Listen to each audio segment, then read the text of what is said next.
അപ്പൊ Thrissur vlog part 2 ആണിത്. Part 1 ഞാൻ പറഞ്ഞിട്ടുണ്ടായിരുന്നു ഒരാളെ കാണാൻ പോകുന്നുണ്ടെന്ന്. ഈ ഒരു വീഡിയോ കണ്ടപ്പോ പലർക്കും മനസ്സിലാക്കാണ് ഞാൻ ആരെയെ കാണാൻ പോയെന്ന്. വേറെ ആരെയല്ല, നമ്മുടെ സ്വന്തം ഗുരുവായൂരപ്പനെ അല്ലെങ്കിൽ കുഞ്ഞികൃഷ്ണനെ. ഞാൻ എന്റെ ലൈഫിൽ ആദ്യമായിട്ടാണ് ഗുരുവായൂർ അമ്പലത്തിൽ വരുന്നത്.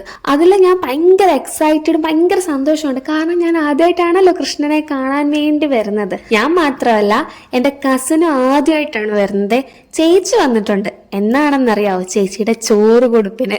അത്രയും വർഷങ്ങൾക്ക് ശേഷം ഇന്നാണ് ചേച്ചിയും വരുന്നത്. അമ്മയും അച്ഛനും 2-3 വട്ടം വന്നിട്ടുണ്ട്. അങ്ങനെ ഞങ്ങൾ എല്ലാവരും നല്ല എക്സൈറ്റഡ് ആണ്. അപ്പം ഭഗവാനെ ആദ്യമായിട്ട് കാണാൻ വരുന്നതുകൊണ്ട് ഞങ്ങൾ ക്യൂ തന്നെ നിന്ന് ഭഗവാനെ കാണാൻ തീരുമാനിച്ചു. അച്ഛനും അമ്മയും പാസ് എടുത്തിട്ടാണ് കയറിയത്. കാരണം അച്ഛന്റെ കാലിൽ ചെറിയൊരു മുറിവുണ്ടായതുകൊണ്ട് അധികം നേരം ക്യൂ നിൽക്കാൻ കഴിയില്ലായിരുന്നു. അങ്ങനെ ഞങ്ങളെല്ലാം കൂടെ മണിക്കൂറോളം ക്യൂ നിന്ന് ഭഗവാനെ കണ്ടു. പക്ഷെ എനിക്ക് ചെറിയൊരു വിഷമം ഉണ്ടായിരുന്നു. കാരണം ഇത്രയും മണിക്കൂർ ക്യൂ നിന്നിട്ട് ഭഗവാൻ ഒരു 10 സെക്കൻഡ് പോലും ഒന്നിന്ന് കാണാൻ പറ്റിയില്ല എന്നുള്ളൊരിത്. പക്ഷെ തിരക്കൊണ്ടാണല്ലോ, അതുകൊണ്ട് സഹിക്കാനേ കഴിയൂ. അങ്ങനെ എന്തായാലും തൊഴുത് ഇറങ്ങിയതിന് ശേഷം അവിടെ ഞങ്ങൾ കുറച്ച് ഫോട്ടോസ് ഒക്കെ എടുത്തു. പിന്നെ അവിടെ ഡാൻസ് ഒക്കെ ഉണ്ടായിരുന്നേ, അതൊക്കെ കുറച്ചു നേരം നിന്ന് കണ്ടു. അങ്ങനെ പിന്നെ നല്ല ഒരു സംതൃപ്തി ഉള്ളിലുണ്ടായിരുന്നു, കാരണം ഭഗവാനെ കണ്ടു തൊഴുതതിൽ. പക്ഷെ ഗുരുവായൂർ അമ്പലത്തിൽ ചെറിയൊരു കാര്യത്തിനോട് എനിക്ക് അത്ര യോജിക്കാൻ കഴിഞ്ഞില്ല. കാരണം എന്ന് പറഞ്ഞാൽ എല്ലാ അമ്പലവും പ്രസാദം നൽകും, അത് നമ്മളെല്ലാവരും നോർമലായിട്ട് മേടിക്കും. അതുപോലെ തന്നെ ഞങ്ങളും പോയി നിന്നു, കുറെ ആൾക്കാർ വന്നു. പക്ഷെ അവിടെ പൈസ നൽകുന്നവർക്ക് മാത്രമേ അവിടുന്ന് പ്രസാദം നൽകിയിട്ടുള്ളായിരുന്നു. അല്ലാതെ വെറും കൈയായിട്ട് നിൽക്കുന്നവർക്ക് അവിടുന്ന് പ്രസാദം നൽകിയിട്ടില്ലായിരുന്നു. സത്യം പറഞ്ഞാൽ പൈസ എടുക്കാൻ മറന്നവരായിരിക്കും, അല്ലെങ്കിൽ പൈസ ഇല്ലാത്തവരായിരിക്കും പ്രസാദത്തിന് വേണ്ടി നിൽക്കുന്നത്.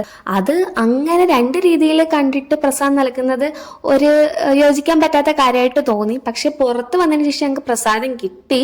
പ്രസാദം എവിടെ നിന്നാലും കിട്ടിയാൽ മതി. പക്ഷെ എനിക്ക് അതിനോട് അത്ര യോജിക്കാൻ കഴിഞ്ഞില്ല. കാരണം 2 രീതിയിൽ തരംതിരിച്ച് പ്രസാദം കൊടുക്കുന്നതിൽ എന്തായാലും ആരോട് പരാതി പറയാനാ. പക്ഷെ ഭഗവാനോട് പരാതി പറയാൻ പറ്റില്ല. അങ്ങനെ ഞാൻ പറഞ്ഞു. അങ്ങനെ പിന്നെ അമ്മ അവിടുന്ന് ഗുരുവായൂർ പപ്പടം ഒക്കെ മേടിച്ചു. ഞങ്ങൾ അവിടുന്ന് സംതൃപ്തിയോടെ, ഭഗവാനെ കണ്ടതിലൊരു സംതൃപ്തിയോടെ ഇറങ്ങി. പാൽപ്പായസം ഒക്കെ മേടിച്ചിട്ടുണ്ടായിരുന്നു. അങ്ങനെ ഞങ്ങൾ തിരിച്ച് അമ്പലത്തിൽ നിന്ന് തൃശ്ശൂർ റെയിൽവേ സ്റ്റേഷനിലേക്കാണ് പോയത്. ഞങ്ങൾ അവിടുന്ന് ഒരു ഓട്ടോ വിളിച്ചിട്ടാണ് തൃശ്ശൂർ റെയിൽവേ സ്റ്റേഷനിലേക്ക് പോയത്. അപ്പൊ ആരെങ്കിലും ഇതൊരു ഗുരുവായൂർ അമ്പലത്തിൽ പോയിട്ടില്ലെങ്കിൽ പെട്ടെന്ന് തന്നെ പൊക്കോണം. അതൊരു പ്രത്യേക ഒരു എക്സ്പീരിയൻസ് ആണ്. അതുപോലെ ഞാൻ ഈ പറഞ്ഞ ഈ പ്രസാദത്തിന്റെ കാര്യം എനിക്ക് മാത്രമാണോ അതോ നിങ്ങൾക്കും പോയവർക്ക് അങ്ങനെ തോന്നിയിട്ടുണ്ടെങ്കിൽ അവരൊന്ന് കമന്റ് ചെയ്യണേ. സത്യമായിട്ട് ഒരു ലോങ് വീഡിയോ ആയിട്ട് ഇടണമെന്ന് ഒട്ടും വിചാരിച്ചിരുന്നതല്ല. പക്ഷെ ഭഗവാനെ കാണുമ്പോൾ ഇടാതിരിക്കുന്നത് എങ്ങനെയാ, അതുകൊണ്ടാണ് ഇട്ടത്. ഇതിന്റെ പോരായ്മകളൊക്കെ നല്ലപോലെ കാണും, അതൊക്കെയാണ് ക്ഷമിക്കണേ. അപ്പൊ ഞങ്ങൾ നേരെ വീട്ടിലേക്ക്